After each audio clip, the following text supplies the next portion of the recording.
make sure that I'm here to give you information. And I want to be held to account. If my information is wrong, I will correct it, and I'm asking you to do the research and find out for yourselves. So I'm going to tell you very briefly 3 things. Who I am, and that there is really good news about COVID-19. Number 2, if this good news is true, what changes should we be making in Ireland and in the whole world? And number 3, that Ireland is actually leading a movement in the whole world to set these changes on fire.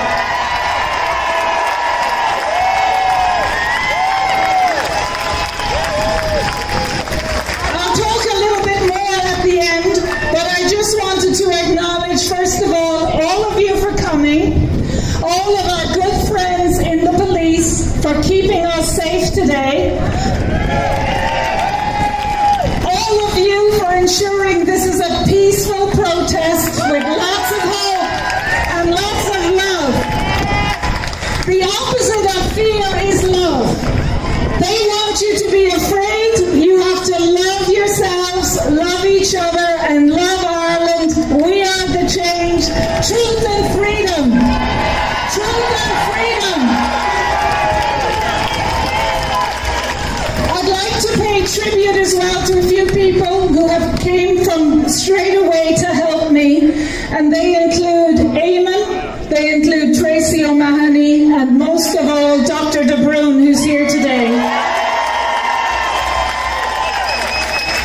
And Una McGurk and all of the other people. Some of them might want to remain anonymous, but there has been lots of barristers, lots of solicitors, and scientists and doctors. So fair play to them.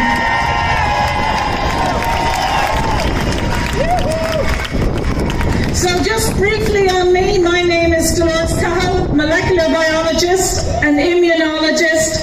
I set up a company from 1997 to 2019, and for all of my research career has been about early diagnosis of disease to reduce symptoms and keep people healthy, not to sell drugs, not to make money.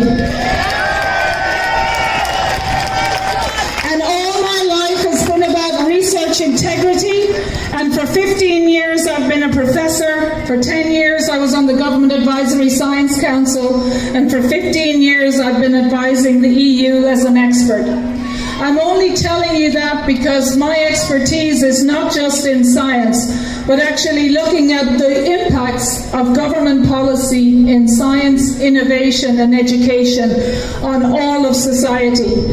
And as doctors, scientists, and in public health, we all, and the government and politicians, have a duty to look at the harm as well as the benefits of everything that they implement.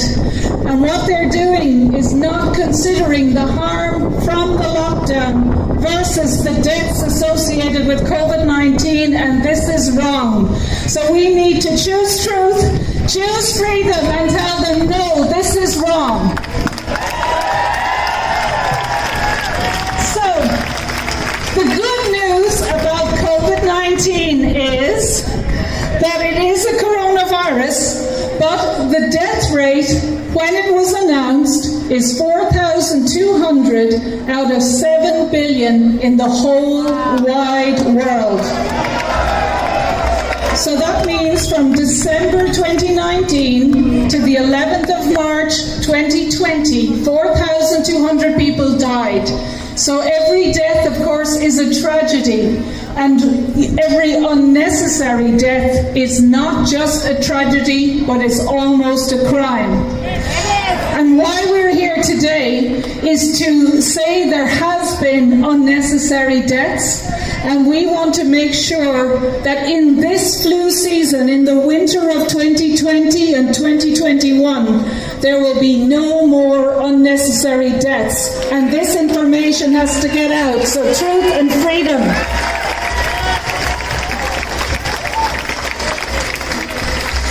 So the real figures of death in Ireland is there is one death under 25.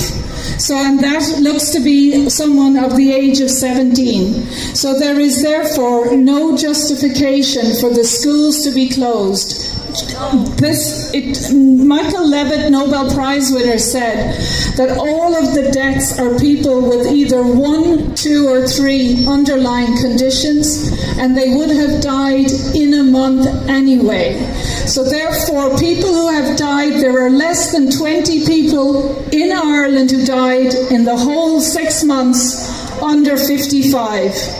Less than 110 under 65 and 1,100 out of the whole country. But it will be 10 to 20 times more people that will die because of the lockdown, not because of COVID-19. So we have to end the lockdown.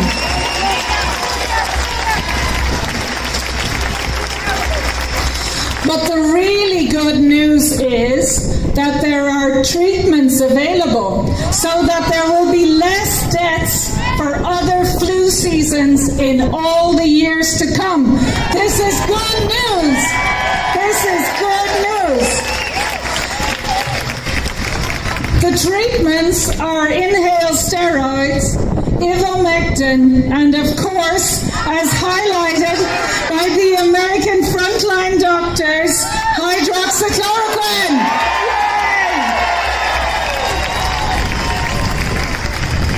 So hydroxychloroquine is used as a prevention and an early treatment. It costs 10 cents to make, and you can get it for 40 cents. It has a half-life of 3 weeks. So if you want to prevent yourself from having even symptoms of flu in the future, you just need 1 tablet of hydroxychloroquine every month.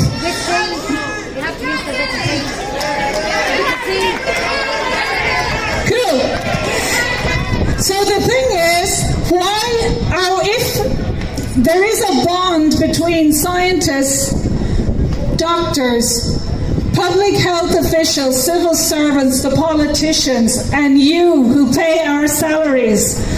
And if there is a treatment for a disease that is one of the essential medicines of the world, Dr. Simon Gold of American Frontline Doctors and all those doctors have said it is a magic bullet. In 50 years of adverse event reporting of the FDA in America, it's one of the safest drugs. It can and always has been given to pregnant women, breastfeeding women, children, and the elderly, and the adverse events were overinflated. So we have a treatment. We don't need the lockdown.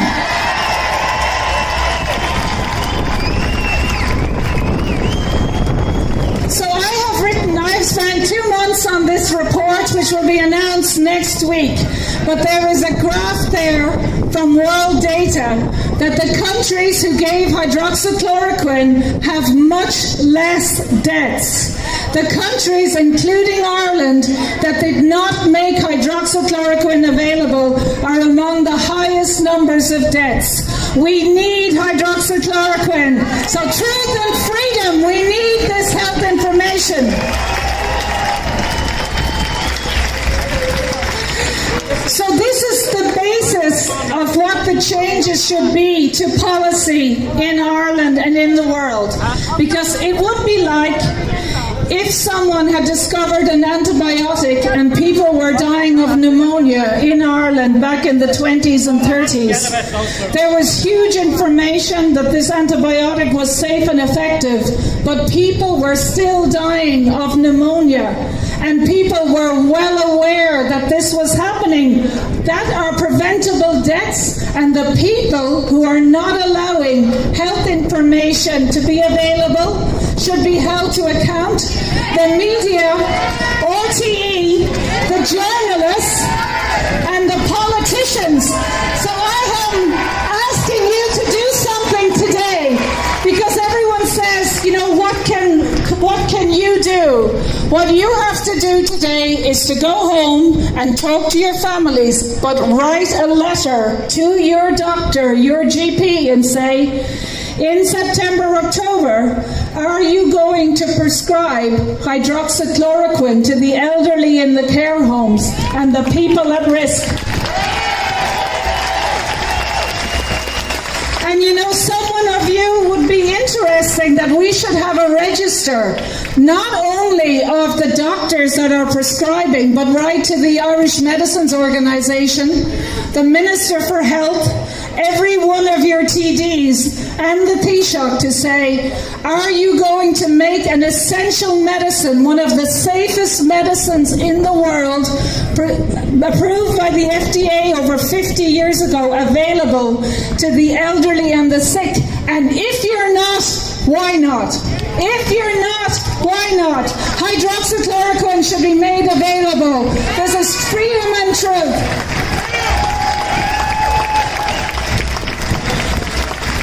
So COVID-19 has the same death rate as a normal influenza. Even with all the overinflation of testing, still the death rate up to about June 2020, because people don't die of flu in the summer, is the exact same as an ordinary influenza virus. Coronaviruses only circulate between December and March. They are not March and April, they are not causing death now. And why this is important is, if coronavirus is not circulating, if no one is dying, if cases are just people who had any coronavirus or the common cold, the government should stop testing, the media need to stop reporting on cases, and every aspect of the lockdown has to be stopped. So no lockdown, no masks, no social distancing, no infringements of our rights, no forced vaccinations, and most of all, children should not be interfered with in the schools.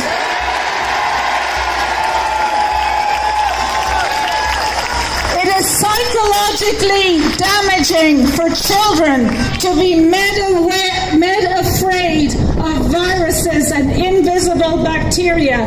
It is psychologically damaging. The doctors know it, the teachers know it, the civil servants know it, and it is actually going to cause depression and anxiety to a generation. So what they're doing is making the elderly have more illness and symptoms and more death and more fear. It's entirely preventable. To the children, they are instilling fear, forcing social distancing. Masks are entirely unnecessary. They are going to undermine their mental health for a generation, cause them unnecessary anxiety. It is totally a crime against the children and a crime against humanity, a crime against the elderly. No. Truth and freedom. No, we are not having it. No, no, no, no, no, no, no, no, no, no, no. No, no, no, no, exactly. We're not having it. Okay, so the next thing is that there is then a lot of hope, because we need to, of course, challenge it. And just to give you examples of other countries where people are challenging it. So in Canada, and one of the most excellent lawyers in Canada, Rico Gigliati, on the 6th of July, has filed a lawsuit to the Ontario Supreme Court. And he is going to hold for the Canada's pandemic response measures, including compulsory masks, the closures of business, and the enforcement of physical distance. He's suing the governments of Canada and Ontario, the City of Toronto, senior politicians, the local individuals in the health authorities. So HSE, the local individuals, the heads of departments of the civil servants, and the medical authorities and doctors doctors, and he's saying that the closures and all these measures were extreme, unwarranted and unjustified. Self-isolation imposed on individuals just like Ireland was not scientific, not medically based and not proven. The mandatory wearing of face coverings imposes physical and psychological harm, and this lawsuit alleges the measures violate the right of association, the right of freedom, the right of security of the person, unlawful search and seizure, arbitrary detention and intrusion into the family home. So we need to do the exact same in Ireland.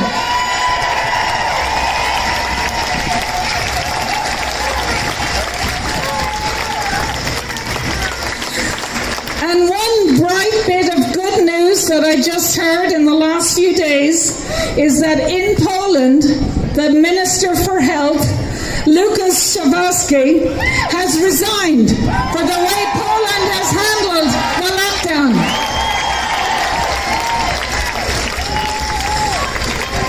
So what I would be asking for you is that I think we should not allow schools to impose social distancing or masks or any testing or treatment without family and parental and guardian consent. So all of you are going to have to write letters. So, and also all of you on social media. And I fully support Tracy O'Mahony in her initiative against mandatory vaccinations. You need to actually write what's called a notice of liability, and you have to say, dear chairman of your school board, dear principal with their name, dear teacher, I will bring, if they start to write you out a letter to say social distancing and masks, and you say, I will comply with your policies and measures on one condition, that you personally sign this notice of liability to say that this is scientifically proven and justified, will not cause any unnecessary mental health, and that if this is not the case, that they can be held personally, the teacher, the principal, the chairman, and every single parent on the governing board. And if I was a parent on those governing boards, I would resign. Because I would be happy to go to any and every school in Ireland for free. For free. And I will say, what you are doing, Miss Teacher, Miss Principal, Miss Chairman of the Board, personally, you are going to infringe mental anguish on those children, and they will have psychological and mental health and anxiety issues their whole lives, and we will not stand by and watch you ruin a generation of Irish children. Truth and freedom.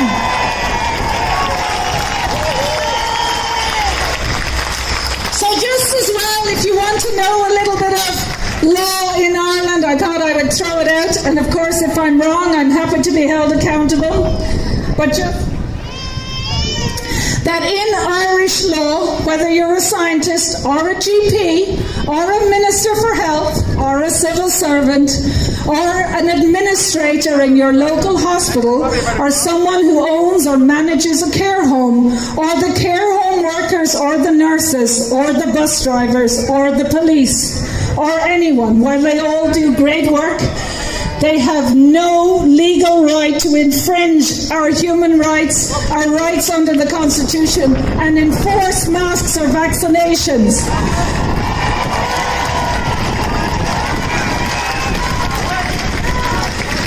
So anyone who asks you to do this, or who gives incorrect information, such as on RTE, the medicines associations, their doctor advisors, the scientists that are on RTE and advising the government, that if you give misinformation, it's called misprision.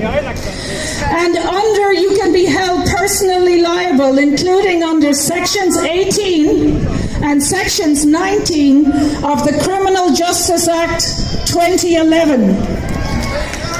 And under Section 7 of the Criminal Liability Act 1997, that places culpability on the individuals and also on the state for making policies based on misinformation and for people asking you to do something that's against your fundamental constitutional rights of freedoms and bodily integrity. We are not having it. Truth and freedom, say no! No! No! No!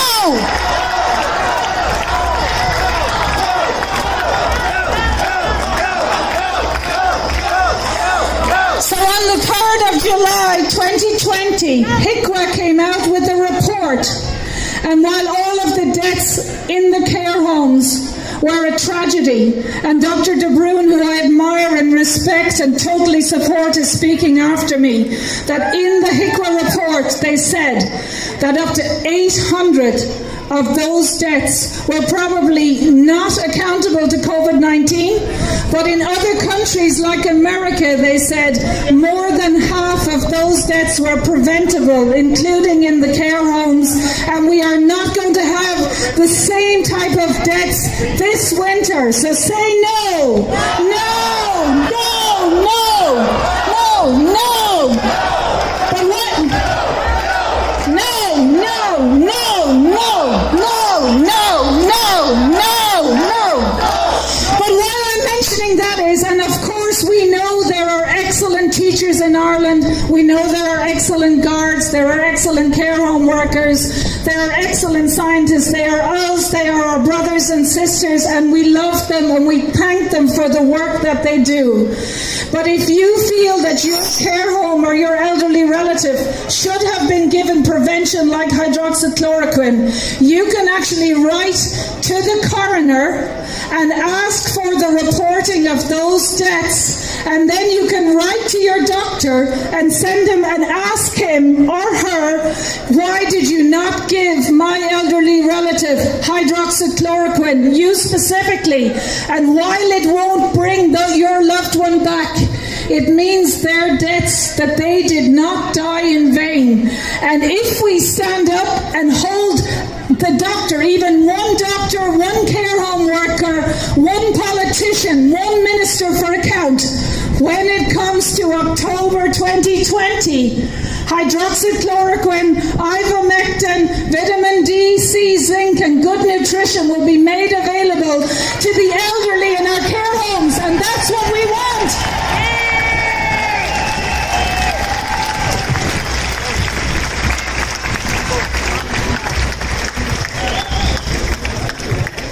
So because I'm invited here and I'm very proud and I am associated with Health Freedom Ireland, I just wanted to mention a little bit, and first I should say that I am pro-safe vaccines, but I wanted to talk a little bit about vaccines, and I'm happy to be held to account, debated and challenged for what I'm going to say.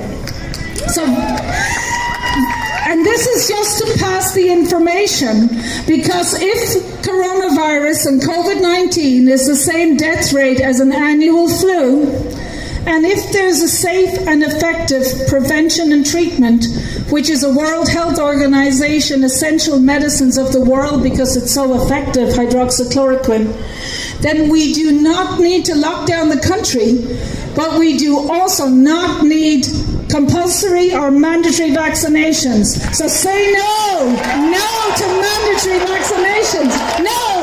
No! No! No! No!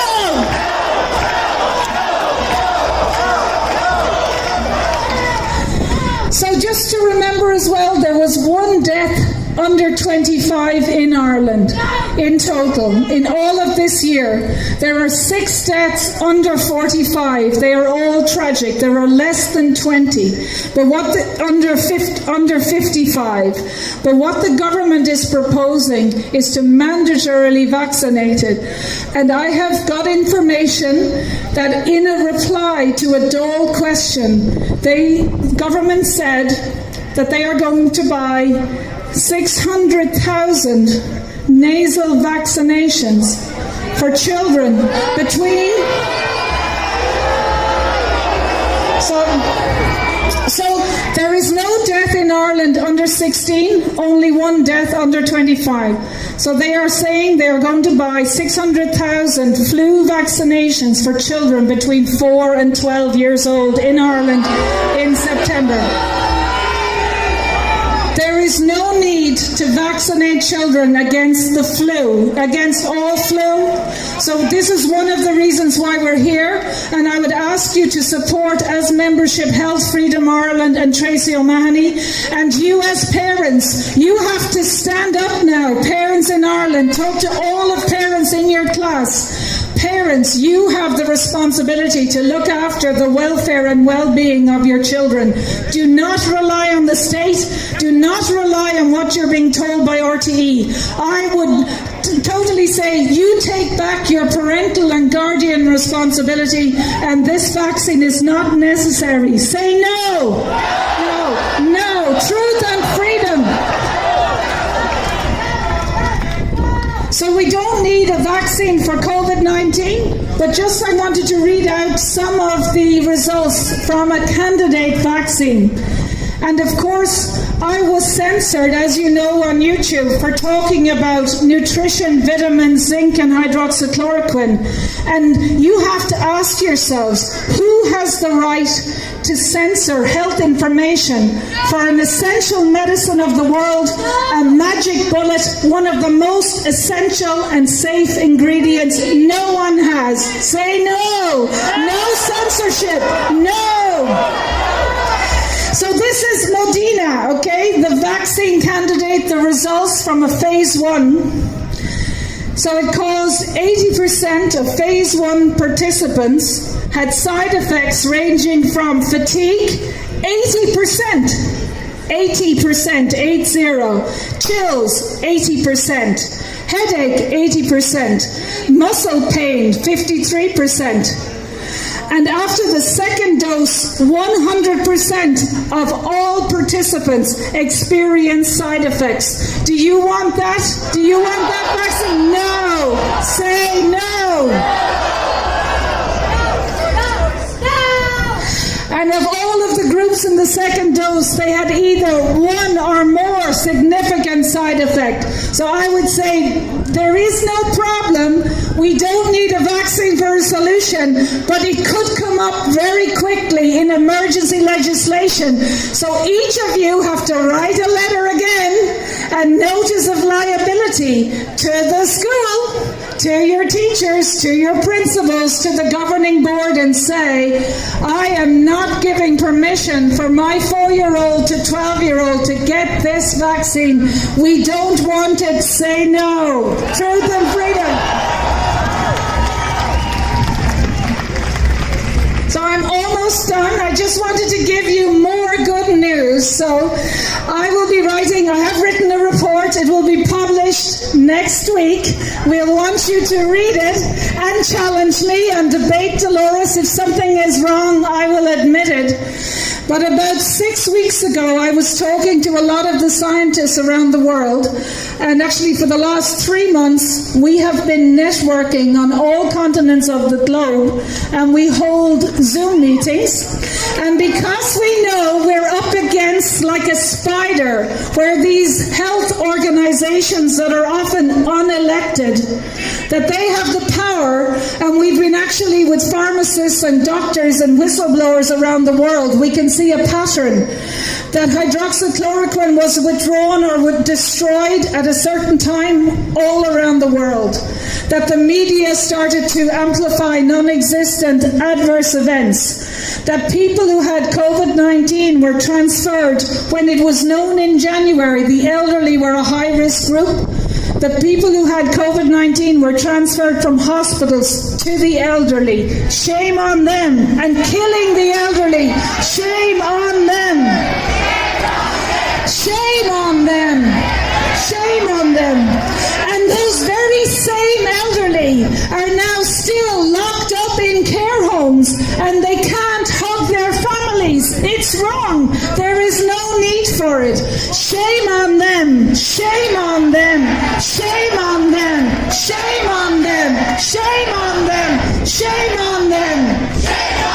And then they didn't provide the proper medical treatment, and a lot of the elderly died breathless and in pain and not in hospital. And as we saw, Dr. Vernon Coleman in the UK said that they've brought in rules about non-resuscitation that doctors can make without consultation with the family, and this is for people who may actually be, if they were given hydroxychloroquine, be alive today. So shame on them. That has to be shame. Shame on them.